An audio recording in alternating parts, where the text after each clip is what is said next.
నమస్తే, welcome to 99 TV. Turkey విదేశాంగ మంత్రి హక్కన్ ఫిడాన్ ఆయన he's taken a very good initiative.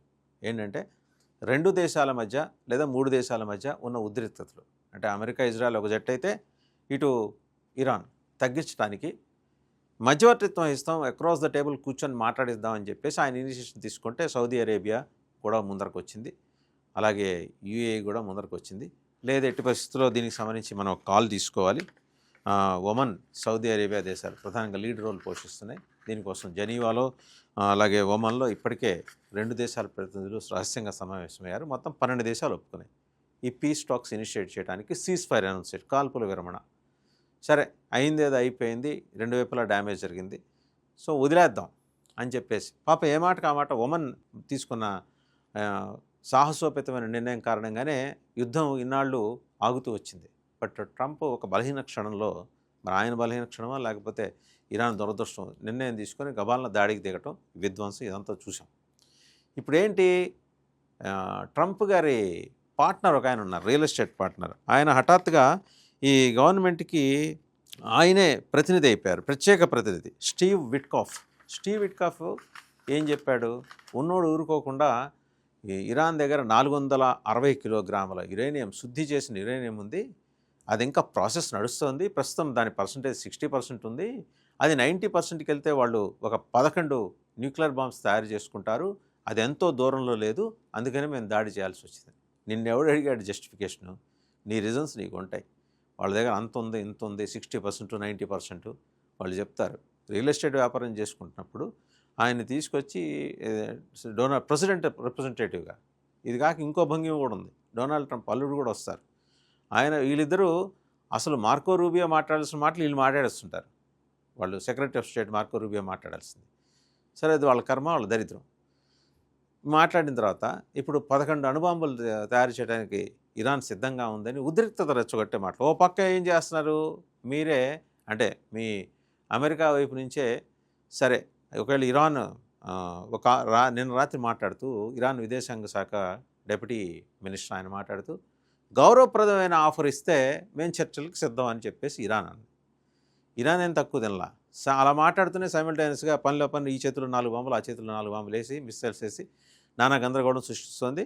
కేవలం ఇజ్రాయెల్నే కాదు, చుట్టుముట్టున్న ఇస్లామిక్ నేషన్స్, అమెరికాకి సపోర్ట్ చేసి ఇస్లామిక్ నేషన్స్ అన్నిటి మీద దాడులు చేస్తుంది.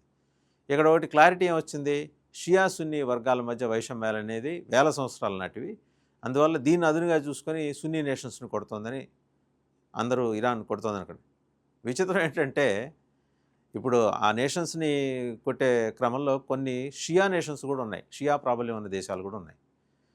సరే, అది ఆ కాన్ఫ్లిక్ట్ని తనకు అనుకూలంగా మార్చుకుని అంతర్జాతీయ సమాజం మీద ఒత్తిడి తేవాలనేది ఇరాన్ ఆలోచన కావచ్చు. ఇరాన్ దగ్గర ఉన్న ఆయుధ సంపత్తి మహా అయితే ఇంకో వారం రోజులు రావచ్చు అని బయట ప్రపంచానికి చెబుతున్నారు. కానీ వాళ్ళ పర్వత శ్రేణులు ఎక్కడో దాచిపెట్టుకున్నారట. చైనా నుంచి తెప్పించుకున్న మిజైల్స్ ఇవన్నీ కూడా దాచిపెట్టు. చైనా 2 నెలల పాటు రోజుకి 30 నుంచి 40 టన్నులు బరువున్న మిసైల్స్ని 2-3 కార్గో విమానాల్లో 2 నెలల పాటు పంపిస్తూ వచ్చింది. మరి ఏ పాటి నిల్వలు ఇరాన్ దగ్గర ఉండి ఉంటాయో మీరు ఊహించుకోండి. ఇరాన్ దగ్గర లేవని కాదు, ఇరాన్ ఏదో వ్యూహం పన్నుతోంది, సైలెంట్ అయిపోయేలాగా వైరిపక్షాలు, శత్రు దేశాలు సైలెంట్ అయ్యేలాగా, మా దగ్గర ఇంతే ఉన్నాయి, రోజుకు 2-3 పొదుపుగా వాడుకుంటున్నాం మేము మిసైల్స్, ఇదేదో కందిపప్పు పంచదారలాగా చాలా పొదుపుగా వాడుకుంటున్నాం అని ఇరాన్ చెప్తుంది. కానీ ఇరాన్ దగ్గర ఎడక్వేట్ రిజర్వ్స్ ఉన్నాయన్నమాట. అండ్ ఇది కాక వాళ్ళ దగ్గర హైపర్సోనిక్ మిసైల్ ఉంది. అది కనుక రంగంలోకి దిగితే సృష్టించే విధ్వంసం మామూలుగా ఉండదు. సో చుట్టుపక్కల ఉన్న ఇస్లామిక్ నేషన్స్కి భయం అదే. దానికి న్యూక్లియర్ వార్ హెడ్స్ ఫిక్స్ చేసి పంపిస్తే అది అంతరిక్షంలోకి వెళ్ళి తిరిగి వచ్చేప్పుడు వార్ హెడ్స్ని రిలీజ్ చేసే స్పీడు ధ్వని వేగానికి 9 రెట్లు ఎక్కువ ఉంటుంది. విధ్వంసం ఊహించలేము. సో ఇజ్రాయెల్కి ఆ బెంగ ఉంది, ఇస్లామిక్ నేషన్స్కి ఉంది. సో ఇరాన్ ఒక పక్క అలా చెబుతూనే మరి గౌరవప్రదమైన ఆఫర్ అట. మరి వాళ్ళ గౌరవప్రదమైన ఆఫర్ ఏంటి, చచ్చిపోయిన ఖమేనీని ఏమన్నా బతికించి తీసుకురమ్మంటారా, లేకపోతే ఇంకేంటి ఆ గౌరవప్రదమైన ఆఫర్? అంటే just dodging the time, buying the time అనమాట ఇరాన్ చేస్తున్నది. ఆ సమయాన్ని తనకు అనుకూలంగా మార్చుకోవటం, అలా చర్చల్లో పెట్టి తను వెనక నుంచి దాడులు చేసుకుంటూ రావటం. ఓ పక్క చూసాం మనం రియాద్లో వాళ్ళు కొట్టిన యుఎస్ ఎంబసీని, అలాగే ఇరాన్, ఇంకా వేరే దేశాల్లో కూడా సౌదీలో కొట్టారు. ఇంత బలంగా ఇరాన్ ఓ పక్క చేస్తూనే ఉంది, ఒక్క దేశం అవతల పక్క మైటీ పవర్స్, అమెరికా కానీ ఇజ్రాయెల్ కానీ. సరే, ఏదో కింద మీద పడి పాపం ఆయన టర్కీ విదేశాంగ మంత్రి ఆయన తీసుకొచ్చాడు. నేను మధ్యవర్తిత్వం వహిస్తానని చెప్పేసి. ఇంతకుముందు ఒమన్ మధ్యవర్తిత్వం వహించింది. ఆ మధ్యవర్తిత్వం వహించిన ఒమన్ని కూడా 2 సార్లు కొట్టారు. మొదటిసారి ఏమో పొరపాటు అన్నారు. రెండోసారి కూడా పొరపాటుగా కొట్టరుగా. అయినా కూడా Oman still ready to mediate. దరిద్రం ఏంటంటే 3 ఉగ్రవాద గ్రూపుల్ని మోసుకుంటూ వచ్చింది ఇన్నాళ్ళు ఇరాన్. హెజ్బుల్లాస్ని, హౌతీస్ని, హమాస్ని. ఇప్పుడు వాళ్ళు చెల్లాచెదరైపోయినారు. అలాగని వాళ్ళు ఏం బలహీనంగా లేరు. హౌతీస్ అయితే బేసిక్గా సీ పైరట్స్, సముద్రపు దొంగలు. వాళ్ళు యమన్ దగ్గర అక్కడ బయట సముద్రపు ఒడ్డున నిక్కర్లు టీషర్ట్లు వేసుకొని రెడీగా ఉంటారు. షిప్పులు వస్తే వాటి మీద దాడి చేయడం, దోచుకోవడం, జనాలు చంపేయటం, సైలర్స్ని.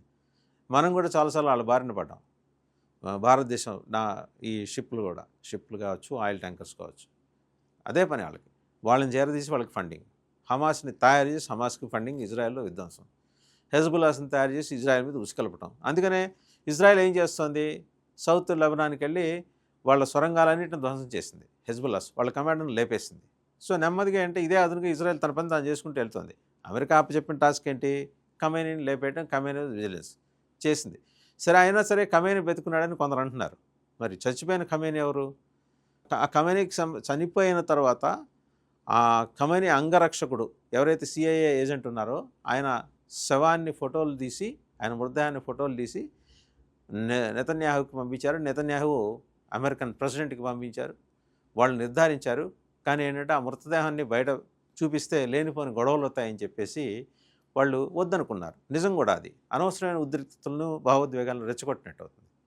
ఇంత జరిగిన తర్వాత ఖమేనీ చచ్చిపోలేదు, ఖమేనీ ఫలానా చోట దాక్కున్నాడు, చచ్చిపోయిన ఖమేనీ అసలు ఖమేనీకి డూపు, ఇలాంటి వార్త కాదు. ఎంతగా అంటే నెరేటివ్ బిల్డింగ్, కన్ఫ్యూజ్ చేయటం ఎవరు చేస్తారు? వెస్ట్రన్ మీడియా చేస్తుంది. వాంటెడ్గా, పర్పస్ఫుల్గా చేస్తుంది. ఎందుకు చేస్తుంది? పశ్చిమాసియాలో ఆ ఉద్రిక్తతలు చల్లారకూడదు. ఎందుకు చల్లారకూడదు? ఆ ఉద్రిక్తతలు ఉంటేనే వీళ్ళు వెపన్స్ అమ్ముకుంటారు. ఎవరి వెపన్స్? అమెరికా తయారు చేయించే వెపన్స్. ఆయన చెప్పాడు కదా ట్రంప్, మేము బ్రహ్మాండంగా మా దగ్గర ఆయుధ సంపత్తి ఉంది, 1000 రోజులైనా మేము యుద్ధం చేస్తాం. కట్ చేస్తే నిన్న తెల్లారి ఏం చేశాడు, ఈ వెపన్స్ లాబీలను పిలిపించి అర్జెంటుగా మ్యానుఫ్యాక్చరింగ్ మొదలెట్టాలన్నాడు. అది నాలిక తాటిమట్టం మరి అర్థం కాదు. పొద్దునేమో ఒకటి చెప్తాడు, మా దగ్గర ఒక 1000 రోజుల దాకా సరిపడా ఆయుధ నిల్వలు ఉన్నాయని. సాయంత్రానికి వచ్చి వాళ్ళని పిలుస్తాడు. పిలిచి మీరు అర్జెంటుగా ఇవన్నీ వెపన్స్ తయారు చేయాలంటాడు. Weapons, missiles, drones. ఈ లూకాస్ అనే స్మార్ట్ డ్రోన్స్ దగ్గరకు వచ్చేసాడు. ఎందుకంటే ఆ డ్రోన్స్ 10-100 రూపాయలు కూడా ఖరీదు చేయని, అంటే పోనీ $100 కూడా ఖరీదు చేయని డ్రోన్స్ తోటి వీళ్ళు ₹1,00,00,000 పెట్టి నిర్మించుకున్న ఎయిర్ డిఫెన్స్ సిస్టమ్స్ని కొట్టేస్తుంది ఇరాన్.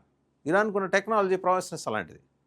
సరే, మళ్ళీ మొదటికి వస్తే కనుక ఇవాళ అర్జెంటుగా ఈ మధ్యవర్తిత్వం వహించడానికి వచ్చిన టర్కీ కానీ, ఒమన్ కానీ, అలాగే గౌరవప్రదమైన ఆఫర్ కోసం ఎదురు చూస్తున్న ఇరాన్ కానీ, దానికి తగ్గట్టు అమెరికా స్పందిస్తే వీళ్ళు చేస్తున్న ప్రయత్నాలకి ఇవి ఒక్కలికి వచ్చే అవకాశం ఉంది. ఇది కూడా ఒక వారం రోజులు పట్టచ్చు. ఈ లోపల క్రూడ్ ఆయిల్ ధరలు ఎస్కలేట్ అవుతాయి. బ్యారెల్ ఇప్పుడు $75 నుంచి $80 ఉంది. అది 100 లేదా 140, 150 దాకా కూడా రావచ్చు. చూద్దాం ఏం జరుగుతుంది.